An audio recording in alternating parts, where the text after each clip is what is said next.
Hello, it's Julie Robinson here, and I'm going to be reading from my book and the chapter Early Childhood Development. And our chapter was on the power of positive self-talk. So I'm going to read a little bit of this, and then Mandy's going to read a little bit, and then we're going to have a little bit of a chat about what that means for you as parents. So first of all, in life, we are never alone. Our days are narrated by our inner voice, and our activities are accompanied by self-talk. Sometimes this is helpful and convivial, but mostly it's destructive, negative and unproductive. So what is self-talk?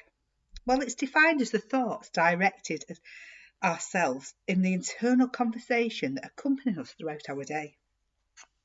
Self-talk we all have inside can be the internal voice of our daily lives. Or it could be the inner critic commenting on everything we do, or on occasions the sole celebrator of our accomplishments. As adults, we have the ability to recognise whether this self-talk is negative in nature or positive, whether it's helpful or a hindrance. Despite recognising it, we can still have the slave of our self-doubts and have the skills and understanding of how to navigate through the unhelpful sounds. We can sometimes find it challenging to be more optimistic and move away from a destructive thought process that encapsulates us. This is sometimes through habit forming. The more we respond negatively, the more our brains are wired to be negative. Yet it wasn't like this when we're in the womb or when we're young children. This is a behaviour we tend to learn and develop as time goes on. And this can be self-limiting, destructive and often at least unhelpful. We all know that as babies, we fail to understand negativity. A baby attempts to crawl, and initially it falls, but yet it keeps trying. It's motivated to move and is more aware that failing exists. It's not aware of that. It then attempts to walk again, and it may fall down repeatedly. However, eventually it finds a solution, whether that's a piece of furniture to support them, or even if it's something else where it eventually succeeds. And as children grow, they are influenced by adults around them. And their inner voice as adults starts to look at educators and it starts to change. So how do we then stop and change that?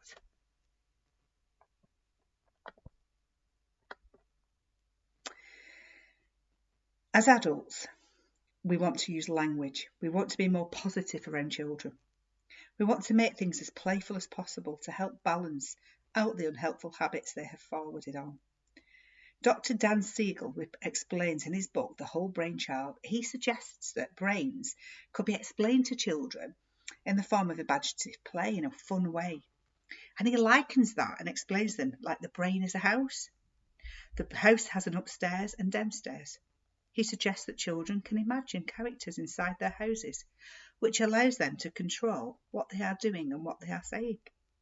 He also explains that this concept by informing them that the frontal lobe of the brain house is the emotional, problem-solving and rational characters. But worry and fear lives in the lower part of the brain. Once the quiet voice starts to make itself known, first and foremost, it is difficult and identify that the change is being made inside the house. The louder the voice grows from the inner critic, the more our brain induces fear and anxiety in us. However, children need to be able to recognise what that positive inner critic sounds like compared to the negative one. Hi there, my name's Mandy and I'm part of Mini Minds Matters. You've just been listening to my colleague Julie and I'm going to continue reading from the chapter of our book. So mine is about why do we need to ensure positive self-talk. So it says the practice of positive self-talk is also known as self-care. We teach our children to develop skills to get more independent with age, starting from teaching them how to brush their teeth, how to get dressed. Similarly, self-talk is another way of improving children's independence and life skills. Teaching and supporting self-care are basically childcare. Self-care and self-awareness are what gives us the ability to consciously respond to our environment and thus organise our emotions and thoughts. The main aspect is being aware of what you are doing, what you are thinking, and what you want to achieve. It is influenced by our subconscious mind, and it reveals your thoughts, beliefs, questions, and ideas. However, self-talk can be both negative and positive. It can be encouraging, but it can also be distressing. Much of your self-talk depends on pessimism. Positive thinking and optimism can be an effective stress management tool. Indeed, having a more positive outlook on life can provide you with some major health benefits. For example, a study conducted in 2010 showed that optimists have a better quality of life. This was written by Brené Brown. If you believe your self-talk is negative, or if you want to empathise with positive self-talk, you can learn to shift that with dialogue, with that inner dialogue. It may help you to become a more positive person and improve your health. So how can we achieve this? Does self-talk make our children happy? Firstly, as a parent, we have to be a role model by providing affirmations such as I am strong, I am amazing, I am kind. We can use these daily affirmations to build their brain and build positive self-talk. We teach them how to convert those negatives into positives. It's about identifying when you do it and responding and saying and repeating it in a positive way. Helping your children to rephrase those negative emotions into positive alternatives. They can do this in the form of conversation with themselves or motivation, and by saying those positive affirmations. Positive self-talk is a coping skill. It helps us to develop positive thinking and eventually develop a child's self-esteem.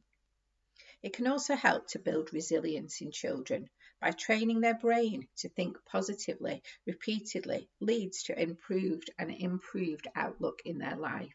So by doing these small things every single day, we can retrain and build the neural pathways in your children's brains. So starting off every morning or maybe every evening, just getting them to say positive things about themselves, maybe looking in the mirror when they're cleaning their teeth, morning and night, maybe just before they get out of bed in the mornings and when they get into bed at night. But as a parent and as a carer, it's really important that we model these so that our children become used to seeing them being done on a daily basis.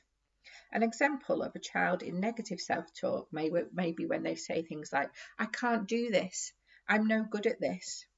And this moment the child is expressing fear or anxiety about a new situation or one that they couldn't do earlier. They experience and they display lack of self-esteem, and as a result of self-doubt, this can build and reduce their self-confidence. In order to fight this fear and anxiety, we need to build and challenge those fears. Therefore, we need to incorporate self-affirmation in one's daily life, and we must encourage that in our children. The statement, there is no such thing as can't, I believe in myself and can achieve anything, I want and I should, reminds them that every day that they can do these things.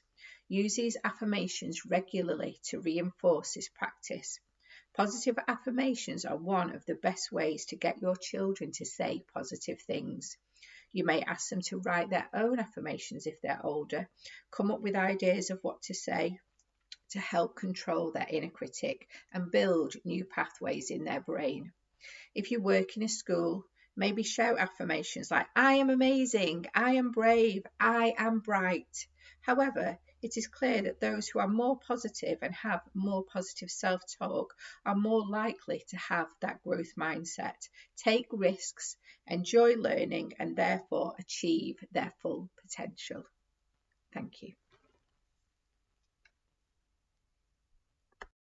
Hi again, it's Julie Robinson and Mandy Worsley, and our next section is about setting the scene for success in children through the use of self-talk, which leads to growth mindset. So one of the things I wanted to talk to you about, which is mentioned in the book, is a little bit about a lady called Carol Dweck. And what she talks about is that there's two ways our brain works. We have a growth mindset and a fixed mindset. And as we've sort of read through the chapter, you'll understand that our brains are wired to be negative. So we have to work really, really hard at changing that mindset. And what Carol Dweck says is that we're able to do that. So when we start to have that parent talk of where we may sort of subliminally tell children that might not be good at a certain thing or better at another thing, we have to rephrase some of our language, and we have to be really positive in what we say and really careful how we word it. And if we can role model that in young children, they're more likely to change their mindset and realise that although things may be really difficult in life, if you work at it, you can get better at it. And as we went back to that early analogy of the baby crawling, we know that baby got up and fell and fell and fell, but then found a way around getting to where they needed to be and ultimately walking, doing what's naturally developmental for that child at that age. And really, that's what we want to do with our young children, is to say to them, you might find this really difficult at the moment, but the more you can do it, the better you're going to become at this. And the harder you work, the more likely you're going to be to achieve it. And the more you do that, and the more then children say, I can do this, I am able to do that, they are more likely to change the way the brain works and more likely to become into a growth mindset and achieve anything that they need to achieve in life. So I wanted to give you just a couple of examples of that. So what you could say to yourself is, instead of saying, I'm not good at this, you could say, I am trying my best. Yeah, or try thinking about this. Instead of saying, I'm awesome at this, it could be, I'm on the right track. Yeah. It could say, I'm giving up, I can give up. Yeah. So it's about, is it too hard? Instead of saying, well, this is too hard, it may be best to say, well, it might take a little bit more time and a little bit more effort, but you will get there. And instead of saying, I can't make this any better, you could say, I can always keep and you may, if children say, I've made a mistake and get really frustrated and throw things down, you could say, mistakes help us to learn. That's right. So I think one of the things we want to say to you today for parents is that be aware yourself. You may have been raised in the way that parents have been quite negative with you, and you may have a negative mindset, and that could be your fixed mindset. But you can also change your own mindset and really focus on those children. So success really is about learning, and a growth mindset really does have an impact on learning. One thing that you do learn, and for me in nursery, I have seen children come into nursery with very negative thought processes, and there's actually a case done in here about that. And mum was one of the people that would say to her son, look, you're not very good at that, so maybe don't do that, and maybe try this instead, because I don't think you'll manage that. And she had no idea that she was creating negative pathways in that child's brain. So when he came into nursery and we were doing something new or trying something outdoors, he would tell himself that he couldn't do it. Straight away he would say, I can't do that. And it took the staff and ourselves a long time to really try and reframe the words so that he could do that. And we would say, you can do that. Let's try it together. Let's have a go. And he started to see that he could do things. And at first he did need some help.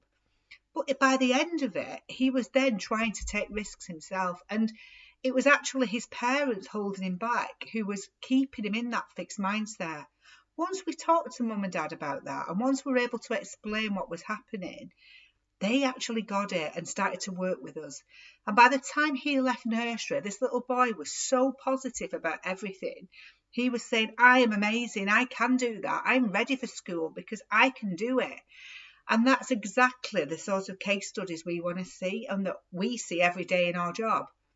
And that comes down to you and the people that are in your children's lives, your teachers and things like that, that can use the right language to support those children in achieving what they need to achieve. For this young man, he was using the positive affirmations, one thing that I talked about just before, and saying them every day. So he would say things like, I am strong, I am brave. And his mum was really overwhelmed by that, wasn't she? Yeah. The change in his language, the change in his mindset, that growth mindset. And it changed her as well, didn't it? It changed her to be able to realise that her son could do things, despite he did have a disability. He was visually impaired. and mum was obviously anxious, and so that was some of her anxieties coming onto him. Some of, like you say, as parents, carers, as teachers out there, some of our fixed mindsets can be imparted on the children. So what we want you guys to learn as well is that changing your mindset, so you doing your own positive affirmations every day. We try things new, we can struggle at times, but we need to tell ourselves, we are strong, we are brave, we are amazing, we can do this. And also by trying, so what we do, we need to model what we do as practitioners, as parents, as carers out there all across the world, because the children that we're working with, that we come into contact with every single day, they watch what we're doing and they learn from us. Yeah, absolutely.